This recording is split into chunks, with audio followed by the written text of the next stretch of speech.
O Senhor esteja convosco. Proclamação do Evangelho de Jesus Cristo segundo João. Naquele tempo, muitos dos discípulos de Jesus que o escutavam disseram: essa é uma palavra dura, quem consegue escutá-la? Sabendo que seus discípulos estavam murmurando por causa disso mesmo, Jesus perguntou: isto vos escandaliza? E quando vides o Filho do Homem subindo para onde estava antes? O Espírito é que dá a vida, a carne não adianta nada. As palavras que vos falei são Espírito e vida, mas entre vós há alguns que não creem. Jesus sabia desde o início quem eram os que não tinham fé e quem havia de entregá-lo. E acrescentou: é por isso que vos disse, ninguém pode vir a mim a não ser que lhe seja concedido pelo Pai. A partir daquele momento, muitos discípulos voltaram atrás e não andavam mais com ele. Então Jesus disse aos 12: vós também quereis ir embora? Simão Pedro respondeu: a quem iremos, Senhor? Tu tens palavras de vida eterna. Nós cremos firmemente e reconhecemos que tu és o Santo de Deus. Palavra da salvação. Ave Maria, cheia de graça, o Senhor é convosco. Bendita sois vós entre as mulheres, bendito o fruto do vosso ventre, Jesus. Santa Maria, Mãe de Deus, rogai por nós, pecadores, agora e na hora de nossa morte. Vinde, Espírito Santo, vinde por meio da poderosa intercessão do Imaculado Coração de Maria, vossa amadíssima esposa. Vamos sentar um pouquinho. Jesus, manso e humilde de coração. São Paulo escreve aos Coríntios, 1 Coríntios 12, versículo 3. Ninguém pode dizer que Jesus Cristo é o Senhor se não for sobre a ação do Espírito Santo. A missão do Espírito Santo é formar Cristo em nós, é gerar o homem novo. O Espírito Santo vem sobre as nossas vidas, muitas vezes como a terra árida, sedenta e sem água. O Espírito Santo vem sobre a nossa fraqueza, sobre os nossos medos, sobre os nossos cálculos, às vezes tão míopes, olhando coisas assim que não tem fundamento, aumentando as coisas, na nossa imaginação fica aumentando as coisas. O medo do dia a dia, o medo do futuro, o medo das incompreensões, das dificuldades. O Espírito Santo, ele é luz nas trevas da nossa alma. E ao ler os Atos dos Apóstolos, a gente vê o poder do Espírito Santo sobre a comunidade nascente. Eram pessoas simples, pessoas com as suas dificuldades do dia a dia, trabalhadores rudes. Muitas vezes os discípulos, nós sabemos pelas Sagradas Escrituras, pelos Santos Evangelhos, 12 apóstolos, a maioria dos apóstolos, homens rudes, pescadores sem instrução. Os discípulos eram 72.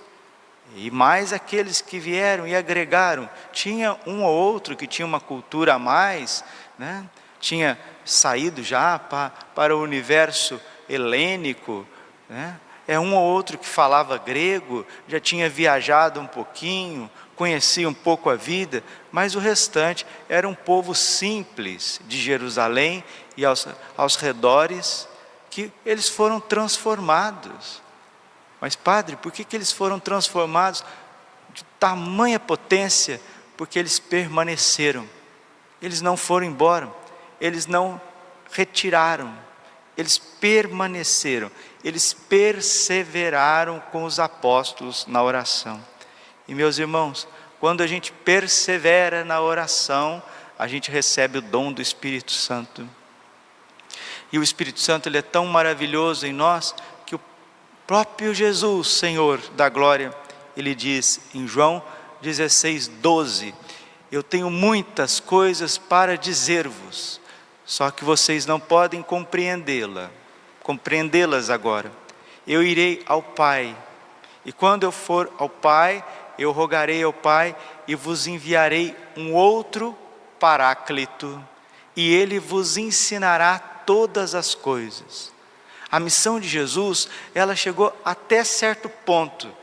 Dali para frente, foi encarregado a pessoa do Espírito Santo.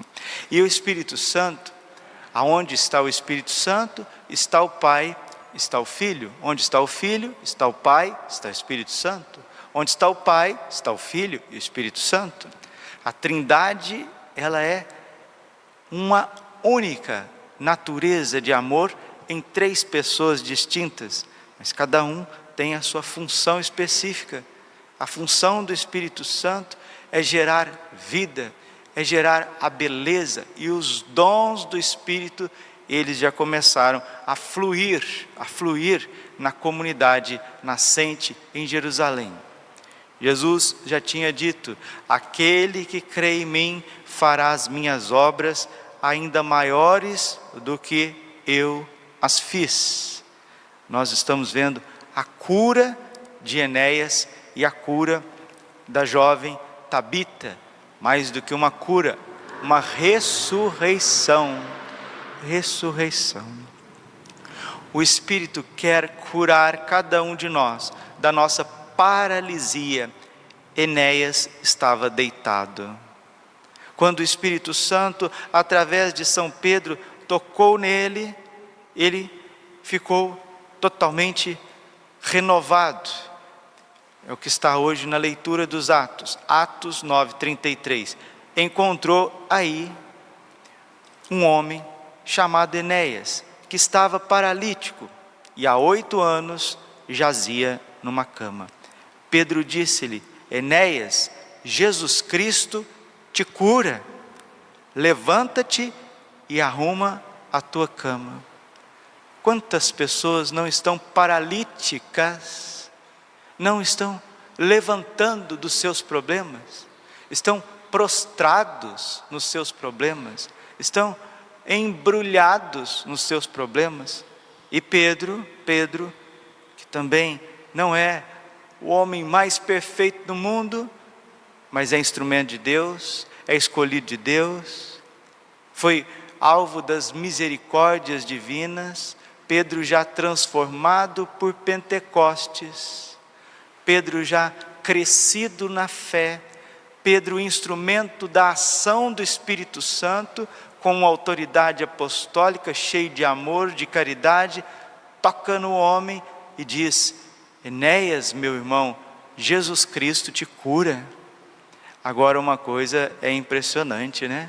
As pessoas estão participando da igreja nesses tempos de pandemia sem fé. Parece que a ação do Espírito Santo não está viva. As pessoas parece que estão fazendo só uma obrigação. Por quê? Porque ao invés de abrir as portas para a ação de Deus, que é sempre nova, estão sempre nos cálculos passados, cálculos futuros, estão calculando tudo, estão pensando tudo, e mesmo andando, estão paralíticos. Para não dizer aqueles que já morreram, como Tabita. Quantos que já morreram? Morreram vivos, não rezam mais, não confessam mais, não vão mais à igreja, não vão mais à missa, estão morrendo. São como esses discípulos do Evangelho que Jesus os viu murmurando. Murmurar é isso, é falar mal das pessoas e falar mal de Deus. Reclamar é falar mal das coisas. Murmurar é falar mal das coisas de Deus. Eles estavam murmurando, e quem murmura demais, acontece 2 coisas: fica paralítico como Enéas. Muitas vezes a fé desfalece. Muitos perderam a fé, muitos estão perdendo a fé, mas nós precisamos, de novo, como São Pedro no Evangelho: Senhor, a quem nós iríamos? Só Tu tens palavra de vida eterna. Então, meus irmãos e irmãs, vamos fazer o exercício autêntico de ouvir a palavra de Deus que vem ao nosso coração através da oração pessoal. que vem ao nosso coração através da liturgia, da palavra, que vem a nós por uma situação onde que um irmão é instrumento de Deus. Vamos ouvir e colocar em prática. Tiago 1:22, sede praticantes da palavra, não apenas ouvintes, porque isso significa enganar vocês mesmos. Padre, o que eu posso fazer na minha vida para que o Espírito Santo, ele transforme o meu coração? Comece fazendo as pequenas coisas. Enéas, quando foi curado, São Pedro disse para ele: arruma a tua cama.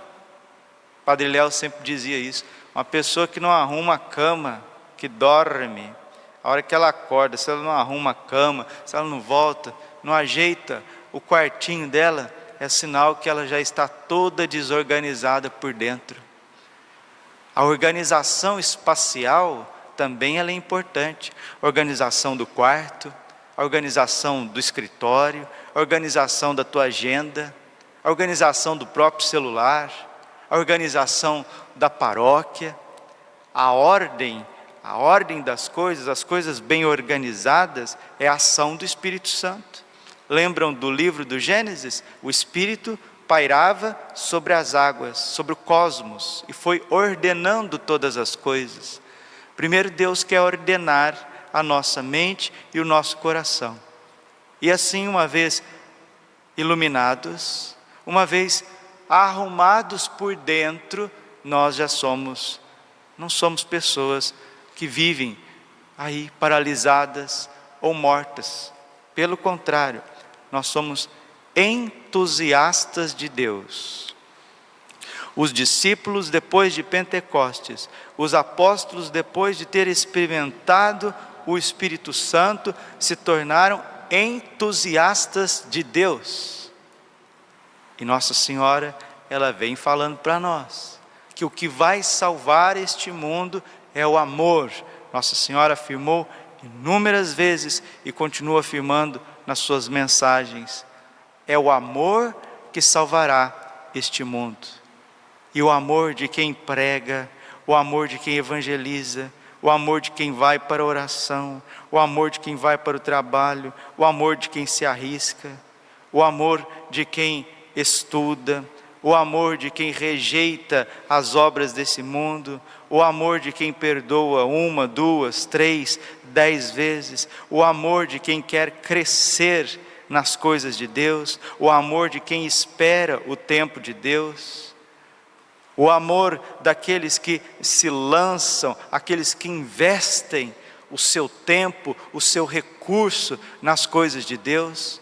E a gente vê que o amor sempre foi transformando o mundo, porque os discípulos, cheios do Espírito Santo, cheios de amor, eles se lançavam, cruzaram mares, travaram lutas com as feras, foram presos, sofreram diversas doenças, sofreram inúmeras perseguições, deram a vida, se tornaram apóstolos, se tornaram formadores de comunidade, cresceram, formaram mosteiros, aprenderam a cultivar a terra. É isso que precisa acontecer. Eu percebo claramente na cabeça dos adultos, essa paralisia de Enéas, porque a pessoa já passou por tantas coisas, tantos dessabores, já perdeu tantas coisas, a cabeça da pessoa já está rígida e, desculpe, envelhecida. Quando o novo vem de Deus, a pessoa só vê o negativo, só vê a dificuldade. Por isso Deus quer os jovens, Não é à toa que a igreja, graças a Deus, elevou aos altares o Beato Carlo Acutis. O Beato Carlo Acutis com o seu corpo incorrupto. Nós vemos hoje nos atos essa menina, essa jovem Tabita sendo ressuscitada pela intercessão de São Pedro. Vemos atualmente o Beato Carlo Acutis sendo elevado às honras dos altares com o corpo incorrupto. E a mãe dele, a Dona Antônia, teve um sonho. E ela viu o filho dela em glória, numa felicidade no céu. E São Francisco disse: quando seu filho, Antônia, for canonizado, Deus vai liberar na face da terra uma unção de santidade para toda a juventude. São João Bosco dizia para os jovens, né? Ele dizia: basta que sejam jovens para que eu vos ame. São João Paulo II dizia aos jovens: se vós fordes aquilo que Deus deseja de vós, colocareis fogo no mundo. São João escreve: jovens, vos escrevo porque sois fortes e vencestes o maligno. A juventude precisa despertar, a juventude precisa ser ressuscitada, como Tabita foi ressuscitada nos Atos dos Apóstolos, e grande foi a alegria naquela cidade, naquela comunidade. Muitas vezes a igreja não cresce, muitas vezes a igreja não rejuvenesce, porque ela está dependendo de pessoas cansadas, pessoas paralisadas, boas, até com uma santidade de vida, mas como Enéas, parados, colocando coisas, colocando sempre barreiras, tudo que vai fazer barreiras. Jovens, não tenham medo, não tenham medo, você que é jovem, você que vai ouvir essa palestra, você que vai ouvir essa pregação no fim desse mundo, não tenha medo de dar o seu sim a Deus, deixa Nossa Senhora te pegar pela mão, te levantar, vá atrás dos apóstolos, dos evangelizadores, faça a consagração a Nossa Senhora pelo método de São Luís Grignon de Montfort, faça a consagração de São José, leia, adore o Santíssimo, não desista, porque quando o Padre Jonas foi começar a canção nova, Dom Antônio sabiamente abençoou o Padre Jonas, colocou o evangelho anunciante na mão dele e disse: Padre Jonas, comece pelos jovens, porque é mais fácil. Comece pelos jovens, porque é mais fácil, e todos estão vendo, no ordinário da Igreja Católica Apostólica Romana, no seu ordinário, um êxodo da juventude. Os jovens têm sumido da igreja, têm sumido mesmo, só dificuldades, só negatividades em torno dos jovens, seja na família e às vezes até na igreja. Precisamos começar pelos jovens, pelas crianças, pelos adolescentes, aqueles que, graças a Deus, vocês que permanecem como a comunidade de Jerusalém permaneceu, vocês vão receber o Espírito Santo e vão ser como São Pedro, como Santa Maria Madalena, Santa Verônica, São Cleófas, São Bernabé, pessoas maduras, mas jovens na alma e no coração. É assim que a igreja passará pela crise desses tempos.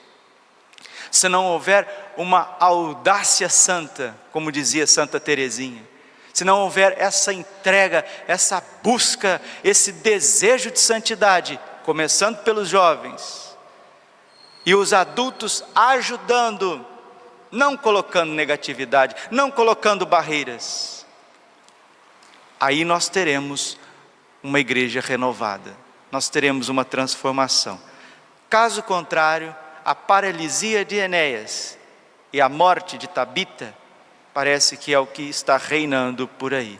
Que Nossa Senhora, a Rainha da Paz, Rainha dos Apóstolos, interceda por nós, conquiste para nós um novo Pentecostes, para que a gente possa dizer, como São Pedro e os apóstolos: Jesus, a quem eu irei? A quem nós iremos? Só tu tens palavra de vida eterna.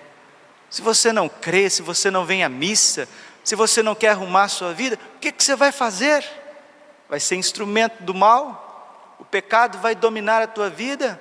Você vai ser instrumento de maldades? A tua inteligência, os teus recursos, a tua juventude, às vezes até já a tua vida adulta, a tua vida já de homem e mulher de idade, que já aposentou, vai ser uma água parada, uma negatividade, um murmúrio para cima dos outros. O que é isso? Paremos com isso. Que Nossa Senhora abra para nós as portas do cenáculo, e o cenáculo é onde vai acontecer essa transformação. Rezar o terço em família, meditar a palavra de Deus, consagrar a Nossa Senhora e ter esperança, porque a cada 10 pessoas, 11 são negativas. tudo que você vai fazer, a cada 10, 11 são negativas. Isso em tudo. Não é só questão de igreja, não. Uma pessoa quer fazer um negócio, a pessoa quer fazer uma viagem, uma pessoa que quer se arriscar, sim, prudência em tudo. Mas olha, se ficar vivendo de prudência a vida inteira, a igreja teria morrido na Judéia. Não, nós somos católicos. A igreja católica significa isso, aberta ao mundo inteiro. Precisamos evangelizar, precisamos arriscar, precisamos trabalhar, aperfeiçoar as coisas, colocar o joelho no chão, parar com essa velhacaria que tomava conta de Enéas, tomava conta daquela casa. E isso mata. Mas quando um homem, uma mulher, quando um apóstolo, uma apóstola cheia de Deus chega, esse lugar é transformado, a paralisia se torna alegria, a morte se torna vida, e assim a igreja se expande. Glória ao Pai, ao Filho e ao Espírito Santo, como era no princípio, agora e sempre. Coração imaculado de Maria, confiança, saúde e vitória.